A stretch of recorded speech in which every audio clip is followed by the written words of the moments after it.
بسم اللہ الرحمن الرحیم۔ السلام علیکم، کیسے ہیں آپ سب لوگ؟ امید ہے ٹھیک ٹھاک ہوں گے۔ اردو مرچ مسالہ میں آپ کو خوش آمدید۔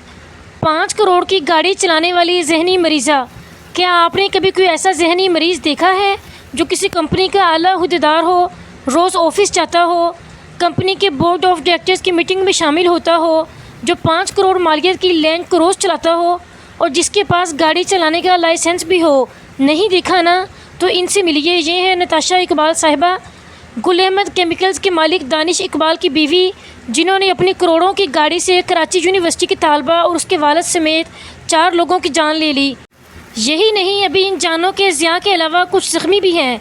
آپ اشرافیہ کے لیے قانون کی پھرتیاں دیکھیے کہ آج صبح ہی 4 لوگوں کو قتل والی ملزمہ جو بالکل نارمل ہیں کو آج ہی کے دن ذہنی مریض بھی ثابت کر دیا گیا ہے۔ ملزمہ کو ذہنی مریض قرار دے کر جیل کے بجائے جناح ہاسپٹل میں داخل کروا دیا گیا ہے۔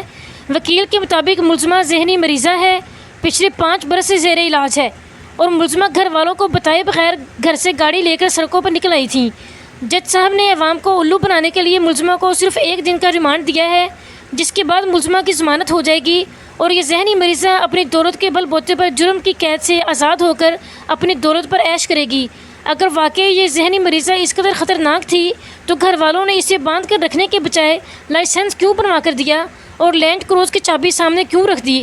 ایک طرف کسی غریب کی اولاد معمولی جرائم کی سزا برسوں کاٹتی ہے اور دوسری طرف شاہ زیب کیس اور کارساز کیس کے بڑے ملزم انسانی جان لینے جیسا کبیر ترین فعل سے انجام دیتے ہیں، لیکن اس کے بعد بھی قانون ان کا کچھ نہیں بگاڑ پاتا۔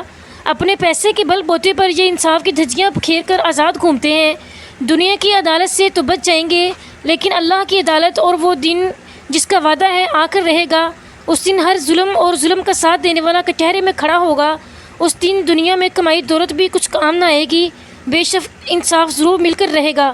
تو ناظرین، کیسی لگی آپ کو ہماری آج کی یہ ویڈیو؟ کمنٹس کر کے ضرور بتائیے گا، اور چینل پہ نئے ہیں تو چینل کو سبسکرائب بھی کر دیجیے گا۔ اللہ حافظ۔